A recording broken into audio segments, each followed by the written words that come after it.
1960 ලෝකේ පළවෙනි කාන්තා අගමැතිනිය පත් කිරීමෙන් දේශපාලන ඉතිහාසය අලුත් පිටුවක් පෙරළුවට දශක 5කට වැඩි කාලයකට පස්සෙත් අපි ප්‍රගතිය අතින් පොඩ්ඩක් ස්ලෝ. ලෝක ආර්ථික සංසන්දනය සහ එක්සත් ජාතීන්ගේ ජනගහන ආරම්භයට අනුව රටවල් 193කින් කාන්තා පාර්ලිමේන්තු නියෝජනය අනුව ලංකාව ඉන්නේ 135 වෙනි තැන. ඒ ලංකාවේ ජනගහනයෙන් සිට 52ක් කාන්තාවන් නියෝජනය කරන කාලවකවානුවකයි.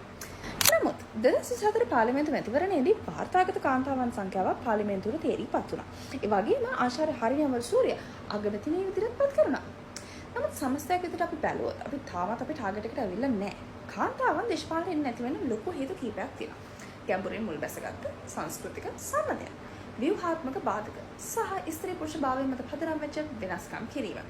ඉතින් ඇත්තටම බැලුවොත් සැබෑ ස්ත්‍රී පුරුෂ සමානාත්මතාවය සාක්ෂාත් කරගන්න නම් කෝටාවලට එහා ගියපු ප්‍රතිපත්තිමය සහ සමාජ ආකල්පවල වෙනසක් ඕනේ කියලා තමයි පේන්නේ. ඉතින් ලංකාවේ අනාගතය හැරගැස්වෙන්නේදී කාන්තාවන් වැඩි පිරිසකට මේසය අසුනක් ලබා දීලා පාර්ලිමේන්තුවේ අර්ථවත් වෙනසක් ඇති කරන්න අපි දිගටම උත්සාහ කරමු.